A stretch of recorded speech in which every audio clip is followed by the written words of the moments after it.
సభాధ్యక్షులు కమిటీ రాములు గారు, వేదిక మీద ఆశీనులైన కేంద్ర కమిటీ సభ్యులు కమిటీ చేరుపల్లి సీతారాములు, కమిటీ నాగయ్య గారు, అలాగే రాష్ట్ర కార్యదర్శి వర్గ సభ్యులు, కేంద్రం నుంచి వచ్చిన కేంద్ర నాయకులు, ఈ సభలో పాల్గొంటున్న కార్మిక సోదరులు సోదరిమణులు, గ్రామసీమల నుంచి వచ్చిన రైతాంగం, రైతు కూలీలు అందరికీ నమస్కారం. ఇప్పటికే బృందా కారత్ గారు అఖిల భారత రాజకీయాల గురించి చెప్పారు. వీరయ్య గారు రాష్ట్ర పరిస్థితి గురించి కూడా చెప్పారు. నేను సిపిఎం గురించి, సిపిఎం యొక్క ప్రత్యేకత గురించి మీకు చెప్పదలుచుకున్నాను. మన దేశంలో చాలా రాజకీయ పార్టీలు ఉన్నాయి, ఈ రాష్ట్రంలో కూడా చాలా రాజకీయ పార్టీలు ఉన్నాయి. మీరు వాటిని అన్నింటినీ చూస్తూనే ఉన్నారు.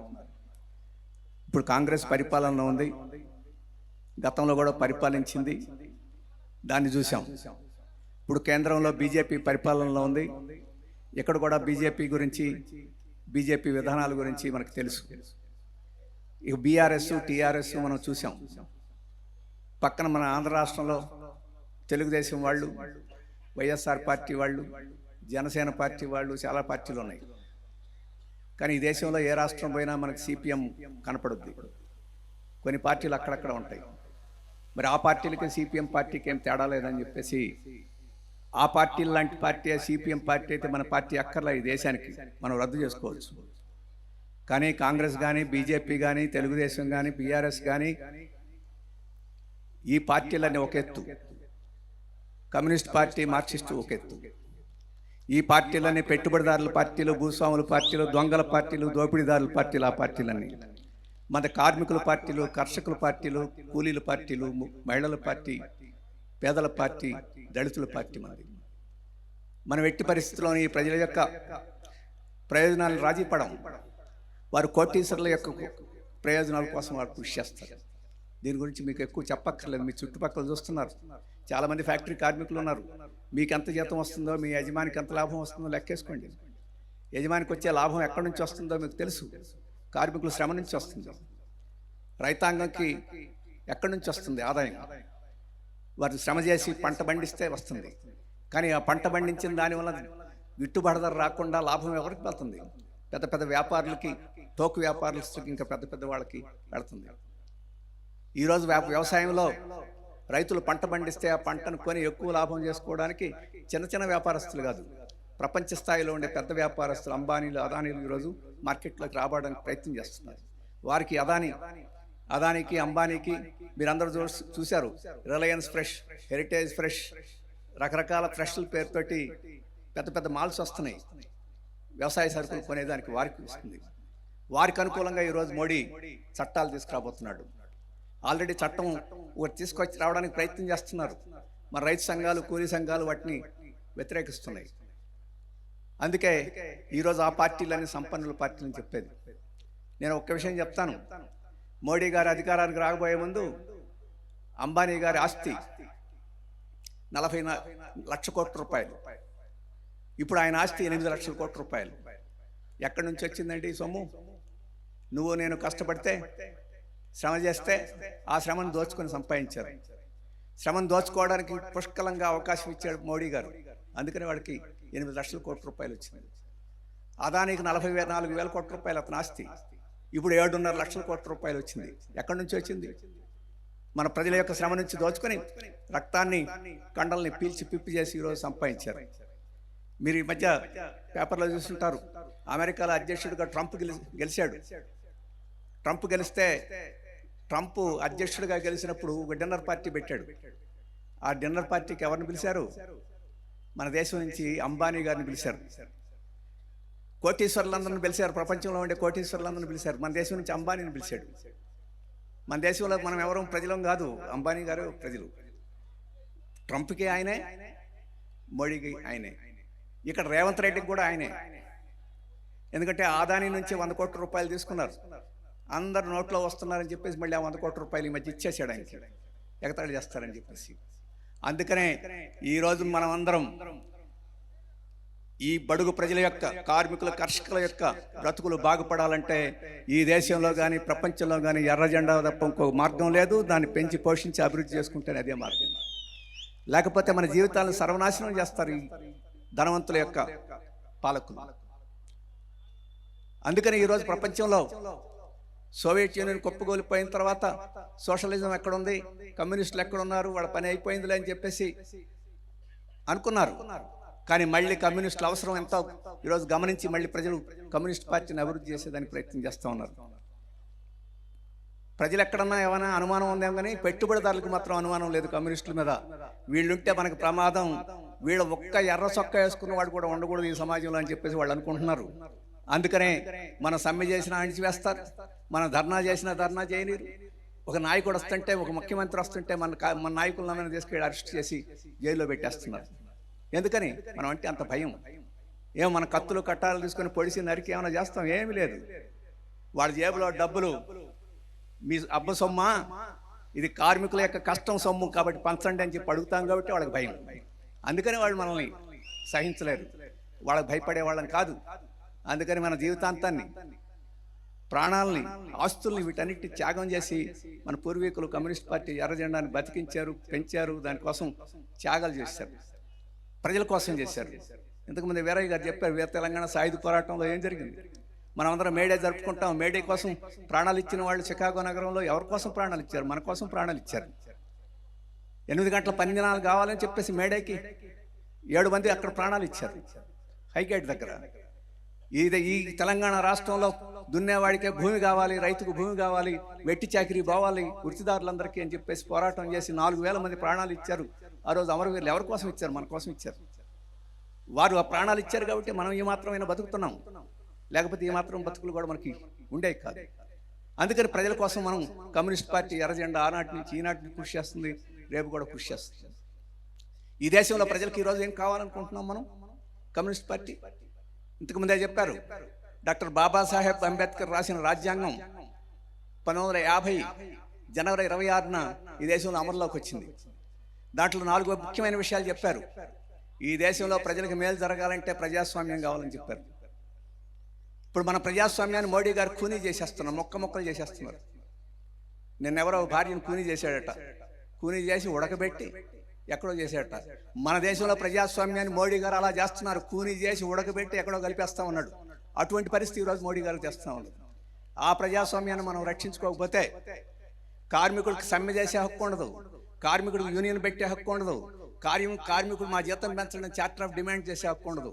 మీరందరూ యూనియన్లు పెట్టుకుని ఉద్యమాలు చేసి ఈరోజు ఆందోళన చేసి కొన్ని హక్కులు సాధించుకుంటున్నారు కొద్దిగా. అటువంటి హక్కులు ఉండవు. ఈ ప్రజాస్వామ్యం నాశనం అయిపోతుంది. ఈరోజు రైతులకు గిట్టుబాటు ధర కావాలంటున్నారు, మాకు మద్దతు ధరకు చట్టం కావాలంటున్నారు. ఢిల్లీలో ఉద్యమం చేస్తున్నారు, పంజాబ్లో ఉద్యమం చేస్తున్నారు, ఇక్కడ అందరం ఉద్యమం చేస్తున్నాం. రేపు ఈ ఉద్యమాలు చేసేదానికి కూడా ఈ ప్రజాస్వామ్యం లేకపోతే మనకు హక్కు ఉండదు. ఇప్పుడు నేను ఇక్కడ వేదిక మీద నిలబడి మాట్లాడుతున్నాను, విమర్శ చేస్తున్నాను, హక్కు ఉండదు. సుందరయ్య గారు ఈ బ్రిటిష్ వాళ్ళు వలసపాతం పోవాలని చెప్పేసి ఒక సభలో మాట్లాడితే మరుసటి రోజు బ్రిటిష్ వాళ్ళు జైల్లో పెట్టేశారు తీసుకెళ్ళి. ఆయనకి ఇంకా మైనర్ కూడా తెరల. ఈ బ్రిటిష్ వాళ్ళు కళ్ళు ప్రోత్సహించి కళ్ళు మీద పన్ను వసూలు చేసి ఆ రకంగా డబ్బులు సంపాదిస్తున్నారు, ఈ కళ్ళు ఉండకూడదని చెప్పి తాటి చెట్టు ఎక్కి గొలలు కొట్టేశాడు సుందరయ్య గారు. తాటి చెట్టు దగ్గరనే బ్రిటిష్ వాళ్ళు పట్టుకెళ్ళి జైల్లో పెట్టేశారు. ఈరోజు మోడీ గారి పరిస్థితి ఉంది, మోడీని విమర్శిస్తే జైలుకు తీసుకెళ్తున్నారు. ఇప్పుడు అమిత్ షా గారిని విమర్శిస్తే దేశద్రోహం చేసామని జైల్లో పెట్టేస్తున్నారు. మాకు పౌర హక్కులు కావాలంటే మోడీ గారిని చంపడానికి ప్రయత్నం చేశారని చెప్పి జైల్లో పెట్టారు కొంతమందిని. ఆ రకంగా విమర్శ చేసేవాడిని, ఎదురు తిరిగేవాడిని, ప్రశ్నించేవాడిని ఈరోజు సహించే పరిస్థితి లేదు ప్రజాస్వామ్యం. అందుకనే మనం కార్మిక వర్గం, ముఖ్యంగా కష్టజీవులకి ప్రజాస్వామ్యం ఎక్కువ కావాలి, పెట్టుబడిదారులకు అక్కర్లా. వాళ్ళు కాళ్ళు పట్టుకుంటారు, భయపెడితే లొంగిపోతారు. కానీ కష్టజీవులకు ప్రజాస్వామ్యం ఉంటేనే హక్కులు, పోరాటాలు ఉంటాయని మనం గమనంలో పెట్టుకోవాలి. అలాగే మనకు లౌకికవాదం, రాజ్యాంగంలో ఇంకోటి చెప్పారు, లౌకికవాదం. ఈ దేశంలో ముస్లింలైనా, క్రైస్తవులైనా, హిందువులైనా, జైన్లైనా, బుద్ధిస్టులైనా ఎవరైనా సమానంగా ఉండవాలి. మనం అందరం పౌరులు. మతం ఉంచుకోండి, పూజలు చేసుకోండి, పురస్కారాలు చేసుకోండి, చర్చికి వెళ్ళండి, మసీదుకి వెళ్ళండి, ఇబ్బంది ఏం లేదు. కానీ మేము హిందువులు గొప్పవాళ్ళం, ముస్లింలు గొప్పవాళ్ళని, క్రైస్తవులు గొప్ప వాళ్ళని ఒకరికొకరు పడద అవసరం ఇచ్చి కొట్టుకుంటామని చెప్పేసి దానికి అవకాశం లేదు. అది మన దేశానికి పనికిరాదు. 139 కోట్ల మంది ఇంతకుముందు వీళ్ళందరూ నుంచున్నారు వరుసగా, అన్ని మతాల వాళ్ళు ఉన్నారు, అందరూ చేతులు గట్టి పైకి మేమందరం ఒకటే అని చెప్పారు. అది మనకు కార్మికులకు అవసరం. కానీ పెట్టుబడిదారులకు అది అవసరం లేదు. వాళ్ళు డిన్నర్ దగ్గర అందరూ కలిసి కూర్చొని డిన్నర్ చేస్తారు. కానీ మన దగ్గరకు వచ్చేసరికి మీరు ముస్లింలు, క్రైస్తవులు, హిందువులు అని చెప్పేసి చీలదీసేదానికి ప్రయత్నం చేస్తారు. మనం ఐక్యంగా ఉంటే వాళ్ళకి లాభం పోద్ది. మనం ఐక్యంగా ఉంటే సమ్మె చేస్తాం, మనం ఐక్యంగా ఉంటే డిమాండ్స్ పెడతాం, గిట్టుబాటు ధర కావాలంటే. అందుకు మనం చీల కొట్టాలి. చీల కొట్టడానికే మతం, కులం, ప్రాంతం ఇట్లాంటివి రెచ్చగొడతా ఉన్నారు. అందుకని లౌకికవాదం అనేది కార్మిక వర్గానికి, కష్టజీవులకి ఈరోజు దేశానికి అవసరం. రాజ్యాంగంలో మరొక సామాజిక న్యాయం గురించి చెప్పారు. మహిళల హక్కులు కావాలి. ఈరోజు ఈ సమాజంలో మహిళలు చిన్నచూపు చూస్తున్నారు, దళితుల్ని అవమానం చేస్తున్నారు, వివక్ష చూపిస్తున్నారు. మైనార్టీలకి హక్కులు లేకుండా ఈరోజు వాళ్ళని చాలా అన్యాయంగా చూస్తూ ఉన్నారు. గిరిజన లెక్కల్లో అడవుల్లో ఉన్నారని చెప్పేసి వాళ్ళ సంపదనన్నింటినీ, కొండల్ని, కోనల్ని, నీటిని కొల్లగొట్టేసి వాళ్ళందరినీ దేశం మీద పడి కూలి చేసుకుని బతుకమని నెట్టేస్తూ ఉన్నారు. మరి ఇటువంటి అన్యాయం అక్రమం ఉండకూడదు, అందరూ సమానంగా ఉండాలి, సామాజిక న్యాయం కావాలని చెప్పేసి రాజ్యాంగం చెప్పింది. మనం చెప్పడం కాదు, అది మనకు కాపాడుకోవాలి. దానికి భంగం చేస్తున్నారు ఈరోజు మోడీ, దానికి భంగం చేస్తున్నాడు ఇక్కడ కాంగ్రెస్, దానికి భంగం చేస్తున్నారు మిగతా చోట్ల కూడా. అలాగే ఈరోజు రాష్ట్రాలకు కూడా హక్కులు కావాలి. మీరు నిన్న ఇవాళ పేపర్లో చూస్తే కట్టర్ అని ఉన్నాడు, కట్టర్ అని చెప్పేసి కేంద్ర మంత్రి, ఆయన ఇక్కడికి వచ్చాడు. వచ్చి 55,000 కోట్ల రూపాయలు మాకు ఇవ్వండి అని రేవంత్ రెడ్డి అడిగాడు. మీకు ఇప్పటికే 1,00,000కు పైగా మీ కోట్లు ఇచ్చేసామని చెప్పేసి ఆయన చెప్తున్నాడు. ఆయన ఇచ్చేవాడు, ఈయన పుచ్చుకునేవాడు. ఈరోజు కేంద్రం ఢిల్లీ దగ్గర ఖజానాలో ఉన్న సొమ్ము ఎవరిది? నువ్వు పన్ను కడితే అక్కడికి వెళ్ళింది, ఇంకొకరు పన్ను కడితే అక్కడికి వెళ్ళింది, వ్యాపారి పన్ను కడితేనే అక్కడికి వెళ్ళింది. డబ్బంతా ఇక్కడ నుంచి వెళ్ళొద్ది. డబ్బంతా జేబులో వేసుకొని అదేదో సొంత సొమ్ము అయినట్టు, ఆ డబ్బు సొమ్ము అయినట్టు మీకు అందరికీ పందారం చేస్తానని చెప్పి చెప్తా ఉన్నాడు. అందుకని రాష్ట్రాలకి మనం కేంద్రానికి పన్ను ఎంత అయితే వచ్చిందో ఆ పన్నులో 50 రూపాయలు రాష్ట్రాలకు వాటా కావాలని చెప్పేసి మనం అడుగుతున్నాం. రేవంత్ రెడ్డి ఎందుకు అడగడం? మా వాటా ఇవ్వు అని చెప్పేసి డిమాండ్ చేయాలి కదా. ఎందుకని దోషుడు పెట్టి దండం పెట్టి అడుక్కుంటాడు? మనకు అడుక్కోవాల్సిన అవసరం లేదు. దీన్నే మనం ఫెడరలిజం అంటున్నాం, రాష్ట్రాలకు హక్కులు కావాలంటున్నాం. లేకపోతే రాష్ట్రంలో ఎట్లా అభివృద్ధి అవుద్ది? రాష్ట్రంలో చదువు ఎట్లా అభివృద్ధి, ఆరోగ్యం ఎట్లా అభివృద్ధి అవుద్ది, ఈ పథకాలు ఎట్లా అమలు జరుపుతారు? అందుకని రాజ్యాంగం చెప్పింది ఫెడరలిజం అవసరం అని చెప్పేది. దానికి కూడా ప్రమాదం ఉంది. వీటన్నిటినీ సాధించుకోవడానికి రేపు 26వ తేదీ మనం జెండా ఎగరేస్తున్నాం. ఆ జెండా ఎగరేసినప్పుడు ఎందుకు ఎగరేస్తాం? ఆ జెండా మనకు కొన్ని ఇచ్చింది, వాటిని కాపాడుకోవాలని చెప్పేసి ఉద్దేశం. అయితే ఇవే సరిపోవు. ఈ దేశంలో కార్మికులకి కనీస వేతనం కాదు, న్యాయమైన వేతనం కావాలని చెప్పి సిపిఎం అడుగుతుంది. ఈ దేశంలో ఏ పార్టీ అయినా కార్మికుడికి న్యాయమైన వేతనం కావాలని చెప్పేసి అడిగిందా? బీజేపీ అడిగిందా? కాంగ్రెస్ అడిగిందా? బీఆర్ఎస్ అడిగిందా? ఎవరు అడిగారు? ఎవరు అడగడంలా కమ్యూనిస్టులు, మార్క్సిస్టులు అడుగుతున్నారు. కనీస వేతనం, ఈరోజు న్యాయమైన వేతనం ఇవ్వాలని చెప్పేసి కాంగ్రెస్ని అడగమనండి. ఒకవేళ అడుగుంటే రేవంత్ రెడ్డిని అమలు జరపమనండి. ఇప్పుడే అధ్యక్షుల వారు వేరే చెప్పారు, 15 ఏళ్ల క్రితం ఇవ్వాల్సిన జీతం ఇప్పుడు జీవో ఇచ్చాడు. ఈరోజు గత 20 సంవత్సరాల నుంచి కార్మికుల వేతనం పెరగడంలా ధరలు పెరిగిపోతున్నాయి. కిందాకే చెప్పాను, పెట్టుబడిదారులు, యజమానుల యొక్క లాభాలు మాత్రం విపరీతంగా పెరిగిపోతున్నాయి. వాళ్ళు మేడల మీద మేడలు కట్టించేస్తున్నారు. మన ముఖ్యమంత్రి గారు జగన్, పాత ముఖ్యమంత్రి జగన్ ఎన్ని ఇళ్ళు కట్టించాడండి అక్కడ రుషికొండలో? ఎంత? 400 కోట్ల రూపాయలు ఇళ్ళట. 400 కోట్ల రూపాయలు ఇల్లు. మీకు అంబానీ గారు ఇల్లు కట్టుకున్నాడు. అంబానీ గారు బొంబాయిలో ఇల్లు కట్టుకున్నారు, 80 అంతస్తులు ఇల్లు. ఎన్ని కోట్లు? 5,000 కోట్లు. మన కొడుకు పెళ్లి చేశాడు, ఎంత డబ్బు? 4,000 కోట్లు. మీరు ఎప్పుడన్నా పెళ్లి చేశారా?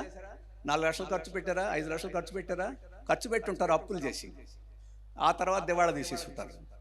అట్లాంటి పరిస్థితి. వాళ్ళకి ఆ సొమ్మంతా ఎక్కడొచ్చింది? మనకు న్యాయమైన వేతనం ఇవ్వడానికి వాళ్ళకి మనసు ఒప్పదు. వాళ్ళ చేతులు రావు. దోపిడీ చేసుకొని కోట్లు గడిచేసి ఈ రకంగా జల్సాలు చేయడానికి విదేశాల్లోనూ రకరకాల పద్ధతి, సొంత విమానాలు, సొంత యాక్ట్లు అంటే ఆటలు కాదు, పెద్ద ఓడ, సముద్రంలో ఓడ. ఆ ఓడలో పోయి సముద్రంలో వాళ్ళు విశ్రాంతి తీసుకుంటారు. మనకు నేల మీద విశ్రాంతి తీసుకోవడానికి మనకు కుదరడం. వాళ్ళు ఎక్కడెక్కడో అట్లాంటిక్ సముద్రానికి అక్కడికి వెళ్ళి అక్కడ విశ్రాంతి తీసుకుంటారు. ఇక్కడ ఫ్యాక్టరీ గురించి పట్టించుకోరు. ఫ్యాక్టరీ నుంచి పైపులో నీళ్ళు వచ్చినట్టు వస్తుంటాయి, మన శ్రమ డబ్బులు వాళ్ళకి చేపలోకి పోతూ ఉంటాయి, వాళ్ళకేం బాధ. అటువంటి పద్ధతిలో ఉంది. కానీ ఒక కనీస వేతనం, న్యాయమైన వేతనం ఇవ్వడానికి వాళ్ళకి సిద్ధం. అందుకని సిపిఎం అడుగుతున్న న్యాయమైన వేతనం హక్కుగా కావాలి, ఎవడబ్బ సొమ్మ కాదు, మాకు హక్కు కావాలి. నువ్వు ఇవ్వకపోతే మేము కోర్టు వెళ్ళి సాధించుకునేదానికి మాకు హక్కు కావాలని చెప్పి అడుగుతున్నాం. రాజ్యాంగంలో చేర్చాలని చెప్పి అడుగుతున్నాం. అలాగే కష్టపడి పనిచేస్తున్నారు, వ్యవసాయంలో కూలీలు పనిచేస్తున్నారు, మీరందరూ పనిచేస్తున్నారు. 60 సంవత్సరాల తర్వాత మనం బతికేమిటి? రిటైర్ అయిపోతే మనకి పెన్షన్ అవసరం లేదా? నీవేమో కోట్లు గడిచేసి నువ్వు 100 సంవత్సరాలు బతకాలి, 200 సంవత్సరాలు బతకాలి, ఏ గోళీ వేసుకోవాలి, ఏ మందు వేసుకోవాలని చెప్పేసి నువ్వు ఆలోచిస్తున్నావు. కోటీశ్వరులకి వాళ్ళు ఈ దేశంలో ప్రపంచంలో ఎక్కడికైనా పోతారు ఎక్కువ కాలం బతకడానికి, అన్ని రకాల గోళీలు వేస్తారు. మన 20 సంవత్సరాల తర్వాత మనం బతికేదానికే మార్గమే లేదు. అందుకని ఖచ్చితంగా చట్ట ప్రకారం రాజ్యాంగంలో చేర్చి మరి 60 ఏళ్ళు దాటిన తర్వాత ప్రతి కార్మికుడికి, ప్రతి రైతుకి, ప్రతి కూలీకి పింఛన్ ఖచ్చితంగా ఇవ్వాలి, వాళ్ళ ఆ రకంగా బ్రతకడానికి చెప్పేసి సిపిఎం కోరుతా ఉంది. ఈ దేశంలో ఇళ్ళు లేని వాళ్ళు చాలా మంది ఉన్నారు. మీలో కూడా కార్మికులు అద్దెళ్లలో ఉండేవాళ్ళు ఎంతోమంది ఉన్నారు. ఈ దేశంలో ఇల్లు కూడా హక్కుగా కావాలి. ఇల్లు అనేది హక్కు. నాకు ఇల్లు ఇవ్వకపోతే నాకు రెంట్ కట్టి నాకు ఇల్లు ఇవ్వు, అంతే తప్ప ఇల్లు లేనివాడు అనేది ఈ దేశంలో ఉండకూడదని చెప్పేసి సిపిఎం చెప్తుంది. దానికి ఇంటి హక్కు కావాలి రాజ్యాంగంలో అని చెప్తుంది. ఏ పార్టీ అయినా చెప్తుంది ఏమని అడగమనండి, లేదు. అంతేకాదు విద్యా హక్కు కావాలని చెప్పంటుంది. ఈరోజు మీ పిల్లల్ని కాన్వెంట్లో పంపుతున్నారు, ఎంతంత ఫీజులు వసూలు చేస్తున్నారండి? మీరు సంపాదించే జీతంలో సగం వైద్యానికి విద్యకి పోతుంది. ఈరోజు ప్రభుత్వమే అన్ని కాలేజీలు, అన్ని పాఠశాలలు అన్ని నడిపి ఉచితంగా మనందరికీ విద్య నేర్పితే దానికి బడ్జెట్లో 6%, 7% కేటాయిస్తే సరిపోద్ది. కానీ ఈరోజు ప్రభుత్వ పాఠశాలను నాశనం చేసి దివాళా దించేసి ప్రైవేట్ స్కూళ్ళకి వాళ్ళకి మనం డబ్బు కట్టిపోవాల్సిన పరిస్థితి సృష్టిస్తుంది. అందుకని విద్య 1వ తరగతి నుంచి యూనివర్సిటీ దాకా ఉచితంగా ఉండాలి, ప్రభుత్వం డబ్బుతోటి పెట్టాలి, అది హక్కుగా ఉండాలని చెప్పేసి మనం చెప్తున్నాం. అలాగే ఆరోగ్యం, చిన్న చేతికి ఆరోగ్యం వచ్చి మనం ప్రైవేట్ వాటికి పోతున్నాం, డబ్బులంతా అక్కడ ఖర్చు అయిపోతున్నాయి. ఇప్పుడు లెక్క ప్రకారం అయితే మనం సంపాదించే సంపాదనలో 30% ఆరోగ్యానికి పోతా ఉంది. ముసలాళ్ళ తర్వాత ఆరోగ్యానికి ఖర్చు పెట్టే పరిస్థితి కూడా లేదు, చచ్చిపోవడం మార్గం ఉంది. అందుకని మనకి వైద్యం కూడా హక్కుగా ఉండాలి. మనం ఆసుపత్రికి పోతే వైద్యం చేయాలి, నీకు డబ్బులు ముందు అడగకూడదు, ముందు వైద్యం చేయాలి. ముందు వైద్యం చేసిన తర్వాత డబ్బులుంటే డబ్బులు ఉన్న వాడి దగ్గర డబ్బులు తీసుకో, డబ్బులు లేని వాడికి ప్రభుత్వం డబ్బులు ఇవ్వాలి. ఆ రకమైన పద్ధతిలో వైద్యం అనేది కూడా మనకు హక్కుగా ఉండాలి. ఆ రకంగా ఉంటేనే మనం కష్టజీవులని ఈ దేశం కోసం సేవ చేస్తున్నాం, త్యాగం చేస్తున్నాం, ఈ దేశానికి సంపద సృష్టిస్తున్నాం. ఈరోజు మేడలు వచ్చినాయి అంటే, మిద్దెలు వచ్చినాయి అంటే, రోడ్లు వచ్చినాయి అంటే, విమానాలు వచ్చినాయి అంటే, ఇవన్నీ ఎవరి వలన వచ్చినాయి? ఈ శ్రామికుల వలన కాదా? మరి అటువంటి అప్పుడు వారికి ఈ హక్కులు ఇవ్వక్కర్లేదని చెప్పేసి అడుగుతున్నారు. అందుకనే ఈ హక్కుల కోసం పోరాడేది సిపిఎం. మేము సవాల్ చేస్తున్నాం. ఈరోజు కాంగ్రెస్, బీజేపీ, లేకపోతే తెలుగుదేశం, లేకపోతే బీఆర్ఎస్, వీళ్ళు ఎవడైనా, జనసేన, వీళ్ళు ఎవడైనా, వైఎస్ఆర్పీ ఎవడైనా ఈ హక్కుల కోసం మేము ఉన్నామని చెప్పేసి చెప్పే దమ్ము కానీ ధైర్యం కానీ వాళ్ళకు ఉందా అని చెప్పేసి నేను అడుగుతున్నాను. అది సిపిఎం చెప్పింది. అందుకని వాళ్ళకి మనకి ప్రత్యేకత ఉన్నది. అందుకని దీన్ని ఈ హక్కుల్ని మనం కలిపి సోషలిజం అంటున్నాం. ఈ సోషలిజం కోసం కమ్యూనిస్టులుగా, సిపిఎంగా పోట్లాడుతున్నాం. ఈ ప్రత్యామ్నాయ విధానాల కోసం మనం పోట్లాడుతున్నాం. అందుకని ఈ ప్రత్యామ్నాయ విధానాల కోసం మనం ముందుకు పోయేదానికి మన పార్టీ బలపడాలి, కార్మిక సంఘాలు బలపడాలి, రైతు సంఘాలు బలపడాలి, కూలీ సంఘాలు బలపడాలి. ఆ రకంగా మనం ముందుకి పోతాం. అటువంటి పద్ధతిలో పార్టీని, ఉద్యమాన్ని బలపరుచుకునేదానికి ఈ సభలు జరుగుతున్నాయి. ఈ సభల్లో చర్చలు జరుగుతాయి, తీర్మానాలు చేస్తారు. వాటన్నిటిని మనం అమలు జరపడానికి సిద్ధంగా ఉండాలి. ఆ రకంగా మనం ఎర్ర జెండా ఉద్యమాన్ని మనం ఈ ప్రాంతంలో మళ్ళీ పునరుత్తేజం చేసి బలమైన ఉద్యమంగా ముందుకు తీసుకుటానికి మీరందరూ సిద్ధంగా ఉండాలని చెప్పేసి విజ్ఞప్తి చేస్తూ నాకు ఈ అవకాశం ఇచ్చినందుకు ధన్యవాదాలు తెలియజేస్తూ, చివరగా భారత కమ్యూనిస్ట్ పార్టీ మార్క్సిస్టు జమిలి జపం రాష్ట్రాలకు శాపం అనే ఒక పుస్తకం వేసింది. ఎందుకంటే ఒక దేశం ఒక ఎన్నిక అని చెప్పేసి ఈరోజు కేంద్ర ప్రభుత్వం ఒక జపం మొదలెట్టింది. ఒక దేశం ఒక ఎన్నిక అంటే ఈ దేశానికి ఒక ఎన్నిక అంటారు. బీజేపీ వాళ్ళు ఈ మధ్యకాలంలో ఒక దేశం ఒక ఎన్నిక, ఒక దేశం ఒక పన్ను, ఒక దేశం ఒక లైసెన్సు, ఒక దేశం ఒక యూనిఫాము, ఒక దేశం ఒక భోజనం, మనం అందరం ఒకే రకమైన భోజనం చేయాలట, రకరకాల భోజనాలు కుదరదట. ఈ రకంగా చెప్తాం. ఇప్పుడు ఒక దేశం ఒక ఎన్నిక. ఒక దేశం ఒక ఎన్నిక వస్తే మొదట పోయేది ఎవరో తెలుసా? బీఆర్ఎస్ వాళ్ళు పోతారు, ఆ తర్వాత తెలుగుదేశం పోద్ది, ఆ తర్వాత వైఎస్ఆర్పీ పోద్ది, ఆ తర్వాత కాంగ్రెస్ పోద్ది. మిగిలేదు ఎవరు? బీజేపీ వాళ్ళు. బీజేపీ వాళ్ళు కూడా మిగులుతుందని లేదు, మోడీ గారు మిగులుతారు. మోడీ గారు పోతే ఇంకొక మోడీ లాంటి వాడు వస్తాడు. ఇది వస్తే అటువంటి స్థితిని తెచ్చుకుందామా, మన ప్రజాస్వామ్యాన్ని కాపాడుకుందామా అని చెప్పేసి మన యొక్క ఆలోచన. ప్రజాస్వామ్యం కాపాడాలంటే దీని గురించి కూడా వ్యతిరేకంగా పోరాడాల్సిన అవసరం ఉందని ఈ పుస్తకం చెప్పింది. ఈ పుస్తకం కొని మీరు చదివితే చాలా విషయాలు తెలుస్తాయి. ఆ రకంగా మనం ఈ ఉద్యమాన్ని, వామపక్ష ఉద్యమాన్ని, మన హక్కులను సాధించుకునే దానికి సిపిఎంని బలపరుచుకొని ముందుకు పోవాలని చెప్పేసి విజ్ఞప్తి చేస్తూ నాకు అవకాశం ఇచ్చినందుకు ధన్యవాదాలు తెలియజేసుకుంటూ సెలవు. నమస్కారం. Red salute.